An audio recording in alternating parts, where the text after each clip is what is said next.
Hello friends, this is Vishal and you are watching The Mighty Explorer. Welcome friends, I hope आप सब बहुत ही अच्छे होंगे, safe होंगे, घरों के अंदर होंगे और कुछ ना कुछ इनोवेटिव कर रहे होंगे, ऐसे ही खाली नहीं बैठे होंगे। और आपकी बोरियत दूर करने के लिए अब माइटी एक्सप्लोरर के लिए ऊपर मैं लेकर आ गया हूँ आप लोगों के लिए एक डेली डोज, जिसके अंदर मैं डेली या फिर जब भी होगा एक वीडियो अपलोड करूँगा जो उस पर्टिकुलर डेट से रिलेटेड किसी भी हिस्टोरिकल इवेंट का होगा या फिर किसी पर्सनैलिटी की डेथ एनिवर्सरी, बर्थ एनिवर्सरी या कुछ भी ऐसा जो इंटरेस्ट का हो। पढ़ाई के लिए भी अच्छा रहेगा प्लस जनरल नॉलेज के लिए भी अच्छा रहेगा। तो उसी के चलते हुए आज मैं आपके लिए पहला वीडियो लेके आ गया हूँ जिसके अंदर we are going to talk about Shakuntala Devi, the human computer.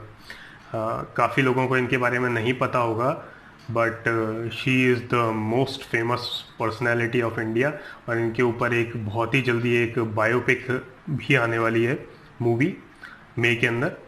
तो चलिए इनके बारे में जानते हैं। आज है 21 अप्रैल 2013 जो कि इनकी डेथ एनिवर्सरी है, तो उसी के लिए मैंने एक वीडियो आप लोगों के लिए बनाया है। I hope you like it, and तक इसको देखिएगा। एंड में बताऊंगा मूवी कब आ रही है, कौन सी आ रही है and which is the actress जो इसके अंदर काम करने वाली है। So let's start. तो फ्रेंड्स, अब शकुंतला देवी के बारे में थोड़ा सा एक ब्रीफिंग ले लेते हैं। Shakuntala Devi was an Indian writer and mental calculator. Popularly इनको कहा जाता था ह्यूमन कंप्यूटर। ये मेंटली इतनी शार्प थी कि ये कंप्यूटर से भी बहुत क्विक कैलकुलेशंस कर देती थी और एक्यूरेटली कर लेती थी। Her talent earned her a place in 1982 edition to the Guinness book of world records. 1982 के अंदर जब इन्होंने एक डिजिट की वैल्यू निकाली थी एक्यूरेट बहुत ज़्यादा, तो मतलब एक कंप्यूटर से भी ज़्यादा जल्दी निकाल दी थी, तो 1982 के अंदर इनको गिनीज वर्ल्ड रिकॉर्ड्स में इनका नाम आया था। Shakuntala Devi wrote number of books. उन्होंने काफ़ी सारी बुक्स लिखी in her last years, including novels as well as texts about mathematics, puzzles and astrology. ठीक है ना। तो उन्होंने काफ़ी बुक्स भी लिखी थी पजल्स के ऊपर, मैथमेटिक्स, और वैसी भी वो बुक लिखती थी होमोसेक्सुअलिटी के ऊपर। जैसे इन्होंने द वर्ल्ड ऑफ होमोसेक्सुअल्स ये एक बुक लिखी थी which is considered the first study of homosexuality in India. ठीक है ना। She treated homosexuality in a positive light and is considered a Pioneer in the field. Pioneer मतलब उन्होंने particularly उस फील्ड में काम स्टार्ट किया था होमोसेक्सुअलिटी से रिलेटेड। ठीक है ना। ये आप इनका फोटो देख रहे हैं, this is the actual photo Shakuntala Devi का। She was born on 4 November 1929 and she expired on 21 April 2013 जो कि आज का दिन है। ठीक है ना। आगे चलते हैं, अब उनके लाइफ और करियर के बारे में बात कर लेते हैं। तो Shakuntala Devi was born in Bangalore Karnataka to an orthodox Kannada Brahmin family. ठीक है ना। ऑर्थोडॉक्स मतलब पुराने ख्यालात वाले, जो प्रथा चलती आ रही है उसी को ही चलाएंगे, कुछ नया बदलाव, मतलब उनकी वो सोच पुरानी ख्याल कहते हैं ना हम, दकियानुसी सोच या कुछ भी, इतना बुरा तो नहीं कहेंगे बट पुराने ख्यालों वाले। ठीक है ना। Her father rebelled against becoming a temple priest, क्योंकि वो ब्राह्मण फैमिली से थे और पुराने टाइम में मोस्टली यही होता था कि भाई ब्राह्मण है तो मंदिर के अंदर ही पुजारी बनेगा। बट उनके फादर ने इस चीज़ को नहीं माना। वो उस जो फैमिली की एक चलती रहती है प्रथा, उसके अंदर उन्होंने नहीं गए और उन्होंने उसके अगेंस्ट में जाके सर्कस को ज्वाइन कर लिया। ठीक है ना। He worked as a trapeze artist, lion tamer, ठीक है ना, tight rope walker and magician. इन्होंने काफ़ी सारे सर्कस के अंदर काम किए थे। ठीक है ना। He discovered his daughter's ability to memorise numbers while teaching her a card trick when she was about 3 years old। 3 साल की उम्र की जब वो थी तो उनके फादर उनके साथ ताश खेल रहे थे, तो उस टाइम उन्होंने डिस्कवर किया कि उनके अंदर एक एबिलिटी है चीज़ों को, नंबर्स को मेमोराइज करने की। ठीक है ना। तो उसके बाद क्या हुआ, जब उनके फादर ने उनके फादर ने सर्कस को जब छोड़ दिया तो उनके फादर उनके साथ में रोड शोज करते थे उनकी कैलकुलेशन एबिलिटी को डिस्प्ले करने के लिए। ठीक है ना। और ये सब उन्होंने विदाउट एनी फॉर्मल एजुकेशन, मतलब इतनी छोटी उम्र से उन्होंने शुरू कर दिया था, कोई फॉर्मल एजुकेशन नहीं ली थी इस चीज़ के related, but she was very accurate and she was very quick. At the age of 6 she demonstrated her arithmetic abilities at the university of Mysore. Mysore के अंदर उन्होंने अपनी एबिलिटीज़ को डिस्प्ले किया था और 44 के अंदर वो लंदन चली गई थी अपने फादर के साथ में। ठीक है। अब उनकी मेंटल कैलकुलेशंस के बारे में बात करते हैं कि क्या क्या अचीवमेंट्स रहे और क्या क्या उन्होंने मेंटल कैलकुलेशंस वगैरह दिखाई थी। ठीक है।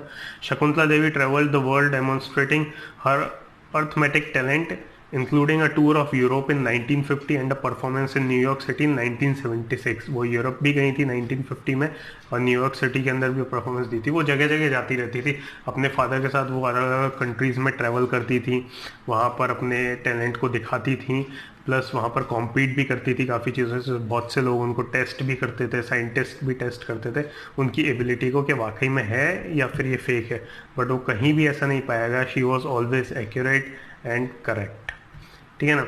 1988 के अंदर वो यूएस गई थी, जहाँ पर Arthur Jensen, a professor of psychology at the university of California, उन्होंने उनकी मेंटल एबिलिटी के ऊपर स्टडी करने के लिए बोला था, ठीक है ना। Jensen tested her performance of several task including the calculation of large numbers. काफ़ी चीज़ें करवाई थी, लार्ज नंबर्स का कैलकुलेशन वगैरह और दूसरे मैथमेटिकल कैलकुलेशंस उनसे करवाए थे, जस्ट उनका टेस्ट लेने के लिए, ठीक है ना। प्रॉब्लम्स प्रेजेंटेड टू देवी, अब उनको कैसी कैसी प्रॉब्लम्स दी गई थी, जैसे cube root of 61629 875 and the seventh root of 170859375। मतलब ऐसी ऐसी बड़ी बड़ी डिजिट्स का उनको क्यूब रूट, सेवेंथ रूट, ये सब दिए जाते थे और वो इजीली उनको कैलकुलेट कर देती थी। Jensen reported that Shakuntala Devi provided the solution to the above mention problem 395 and 15। मतलब साइमल्टेनियसली उन्हें पहली वाली का 395 और दूसरी का 15 दिया था। इससे पहले कि जेनसन अपनी नोटबुक में उसको नोट डाउन कर पाते, शकुंतला देवी जी ने उसको कैलकुलेट करके उनको बता दिया था। तो इतनी ज़्यादा क्विक थी वो कि उन्होंने कैलकुलेटर से कैलकुलेट करके वो लिख पाते, उससे पहले उन्होंने कैलकुलेशन का आंसर दे दिया था और वो भी एक्यूरेट, ठीक है ना। Jensen publish his findings in the academic journal Intelligence in 1990। इसके बारे में उन्होंने एकेडमिक जनरल इंटेलिजेंस जो था उस 1990 में पब्लिश किया था उन्होंने। अब 77 के अंदर, 1977 के अंदर सर्दर्न मेथोडिस्ट यूनिवर्सिटी के अंदर उन्होंने 23rd रूट दिया था 201 डिजिट्स का, ठीक है ना। नंबर का 50 सेकंड के अंदर दे दिया था। नंबर क्या था, 54,63,72,891 was confirmed by the calculator at done at the US bureau of standards by Univac 1101 computer, ठीक है ना। ये जो उनका आंसर आया था ये कैलकुलेट किया गया था यूनिवैक कंप्यूटर के द्वारा, यूनिवैक 1101। यूनिवैक जो था 1950 के अंदर कंप्यूटर की सीरीज़ थी, जो कि इसकी और भी सीरीज़ आती थी।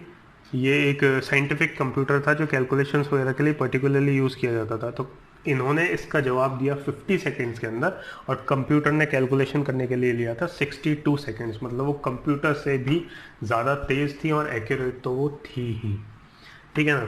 और ये जो चीज़ थी उन्होंने परफॉर्म की, रिटर्न कैलकुलेशन अच्छा खासा निकाल के दे दिया। On June 18 1980 she demonstrated the multiplication of 2 13 digits number. दो 13 डिजिट नंबर्स का उन्होंने मल्टीप्लिकेशन किया। डिजिट्स ये आपके सामने दिख रही हैं, काफ़ी बड़ी हैं, hope you can see. Pick that random by the computer department of imperial college of London. Randomly कोई भी डिजिट दे दे और बोला इनका कैलकुलेशन करके दिखाओ, ठीक है ना।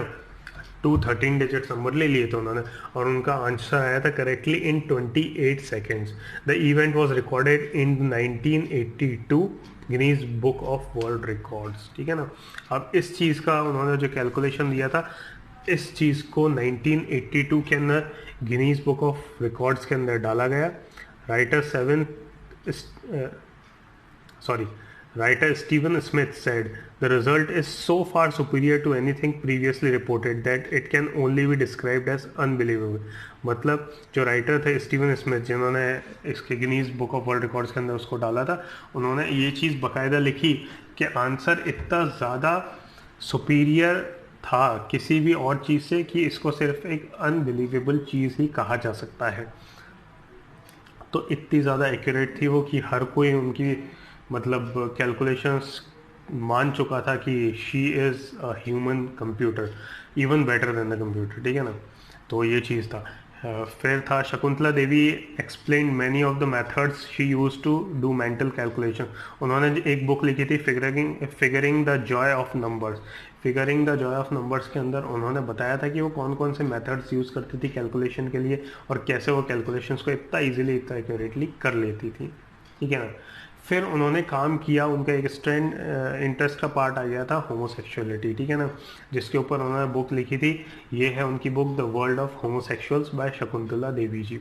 ठीक है। 1977 के अंदर उन्होंने ये बुक लिखी थी, the world of homosexuals, the first study of homosexuality in India. पहली ऐसी कोई स्टडी हुई थी। In the documentary for straights only, she said that her interest in the topic was because of her marriage to a homosexual man and her desire to look at homosexuality more closely to understand it. अब उन्होंने एक documentary लिखी थी जो कि सिर्फ straight लोगों के लिए एक डॉक्यूमेंट्री बनी थी। उसके अंदर उन्होंने बताया कि होमोसेक्सुअलिटी में उनका इंटरेस्ट इसलिए आ गया बिकॉज उनकी जिनसे शादी हुई थी, he was a homosexual person and homosexuality को मोर क्लोजली देखने की उनकी भी थी, वो जानना चाहती थी, वो इसके बारे में और पता करना चाहती थी। वो नहीं चाहती थी कि समाज में इस चीज़ को एक बुरी तरह से माना जाए, इसको एक क्रिमिनल ऑफेंस रखा जाए, इसलिए उन्होंने इसके ऊपर काम करने के लिए सोचा। ठीक है। फिर द बुक कंसिडरिंग पायनियरिंग, ठीक है ना, ये बुक एक अपने आप में इंडिविजुअल मतलब डेडिकेटेड वर्क था। Feature interviewing with two young Indian homosexual men, a male couple in Canada seeking legal marriage, a temple priest who explains the view of homosexuality, and a review of the existing literature on homosexuality। तो इसके अंदर क्या क्या एक Canadian couple के बारे में, to mail couple के बारे में बात की गई थी जो लीगल मैरिज के लिए अपन जद्दोजहद कर रहे थे। ठीक है ना। एक टेम्पल के प्रीस्ट से भी पूछा गया था कि उनके व्यूज़ क्या है होमोसेक्सुअलिटी के बारे में। मतलब ऐसे काफ़ी लोगों की राय ली गई थी और इस बुक के अंदर उन्होंने बाकायदा उस चीज़ को एक्सप्लेन किया है। It ends with a call for decriminalisation of homosexuality and full and complete acceptance, not tolerance and sympathy. अब बुक के एंड में वो बताते हैं कि भाई homosexuality is not a crime, इसको डीक्रिमिनलाइज कर देना चाहिए। ठीक है ना। फुल एंड कंप्लीट एक्सेप्टेंस देना चाहिए इसको, ना कि टॉलरेंस और सिंपैथी के वजह ठीक है हम टॉलरेट कर लेंगे या सिंपैथी दे दी, ऐसा कुछ नहीं। इसको कंप्लीट एक्सेप्टेंस मिलना चाहिए। बट उस टाइम में क्योंकि वो काफ़ी पुराना टाइम था तो वो बुक जो थी वो अननोटिस रही, इतना ज़्यादा कुछ वो कर नहीं पाई उनकी book. But it was the first work on homosexuality in India. तो उन्होंने इस चीज़ के लिए भी उन्होंने काफ़ी किया और आज के टाइम में हम देख रहे हैं रिजल्ट की ये मतलब शुरुआत कहीं से भी हुई है लेकिन अंत में जाके इसके लिए हुआ है और ये सब बहुत बढ़िया चीज़ है। ठीक है। अब उनकी पर्सनल लाइफ के बारे में बात करते हैं। She return to India in the mid 1960s and married Paritosh Banerjee. Paritosh Banerjee कौन थे? एक IAS ऑफिसर थे कोलकाता के अंदर and they were divorced in 1979। Unfortunately 1979 में उनका डाइवोर्स भी हो गया था। ठीक है ना। इन 1980s she contested in Lok Sabha elections as an independent from Mumbai South and from Medak in part of Telangana presently। ठीक है ना। उन्होंने 1980s के अंदर इलेक्शंस भी लड़े थे, इंडिपेंडेंट रही थी, किसी पार्टी की तरफ से नहीं रही थी। ठीक है। मुंबई साउथ से एक बार लड़ा था और दूसरा बार मेडक तेलंगाना के अंदर जो है वहाँ से लड़ा था। ठीक है ना। अब मेडक के अंदर she stood against Indira Gandhi और उन्होंने एक ही पॉइंट रखा था, उन्होंने कहा था defend the people of Medak from being fooled by Mrs Gandhi. ये उन्होंने चीज़ कही थी। सबके अपने अपने व्यूज़ होते हैं तो उनका पॉइंट ये रहा था इलेक्शंस में जीतने के लिए। तो इसके ऊपर मेरी कोई पर्सनल राय नहीं है बट जस्ट जो कि हिस्ट्री में है वो चीज़ मैं आप लोगों के लिए बता रहा हूँ। वहाँ पर उनको 6514 वोट्स मिले थे एंड मतलब टोटल वोट्स का 1.47% था और वो 4th रही थी वहाँ पर, मतलब जीती तो नहीं थी, वो 4th रही थी इलेक्शंस के अंदर। Shakuntala Devi return to Bangalore in the early 1980s के अंदर वो वापस आ गई थी Bangalore. In addition to her work as a mental calculator, Devi was an astrologer and an author of several books including cook books and novels. मतलब वो एक एस्ट्रोलॉजर का भी उन्होंने काम किया था, काफ़ी नॉवेल्स लिखी थी, काफ़ी कुक बुक्स भी उन्होंने लिखी थी। उनकी कुछ बुक्स के बारे में बताऊंगा जैसे puzzles to puzzle you, the book of numbers, mathability, awaken the math genius in your child. ये उनकी कुछ बुक्स थी जो बेहतरीन बुक्स थी। आप भी चाहें तो you can read that, they are available on Amazon. ठीक है ना। अमेजन से ले सकते हैं, आपको मिल जाएंगी इजीली। ठीक है। अब डेथ एंड लेगेसी के बारे में बात करेंगे। April 2013, Shakuntala Devi was admitted to the hospital in Bangalore with respiratory problem. Over the following 2 weeks, she suffered from complications of the heart and kidney। ठीक है ना। हार्ट एंड किडनी के कुछ कॉम्प्लिकेशंस की वजह से वो हॉस्पिटलाइज हो गई थी अप्रैल 2013 के अंदर and 21 April 2013 she passed away she was 83 year old that time, ठीक है ना। अब उसी ईयर 2013 में 4 नवंबर जो कि उनका बर्थडे होता है, शकुंतला देवी को गूगल ने ऑनर किया था एक डूडल बना के उनके 84th बर्थडे पर। I will just show you the doodle. This is the doodle जो गूगल ने उनको डेडिकेट किया था, ऑनर किया था। और बड़ा ही अच्छा प्यारा सा डूडल बनाया है, एक कैलकुलेटर की, जो हमारी कैलकुलेटर की स्क्रीन होती है वैसी एक स्क्रीन दे दी है, और काफ़ी प्यारा ही 84th बर्थडे को बनाया था। ये जो लोगो है ये मेरा माइटी एक्सप्लोरर चैनल का लोगो है, इसके अलावा जो बाकी का है वो चीज़ का मैं बात कर रहा हूँ, है ना। तो ये एक डूडल है जो शकुंतला देवी को डेडिकेट किया था उन्होंने। अब हम बात करेंगे बायोग्राफिकल फिल्म जिसकी मैं बता रहा था। तो शकुंतला देवी के ऊपर एक मूवी आने वाली है जिसको अनु मेनन डायरेक्ट कर रहे हैं और उसके प्रोड्यूसर हैं Vikram Malhotra.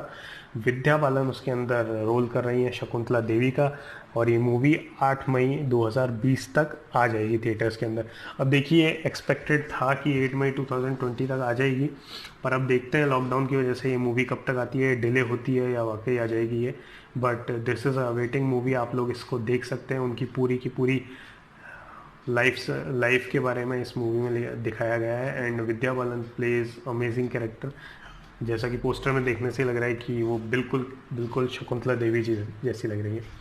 So this was all about Shakuntala Devi. I hope you like the video.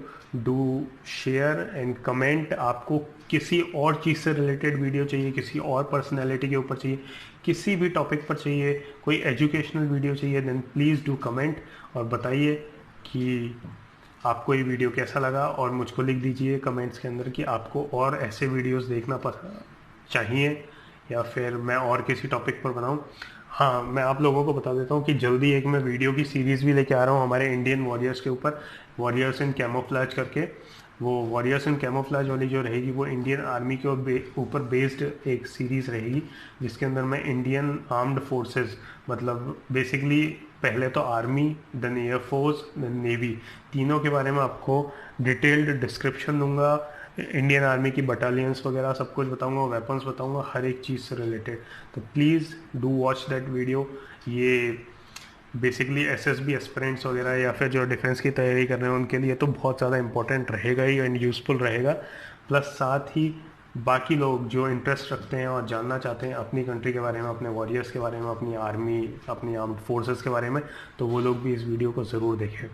So this was all. Thanks for watching.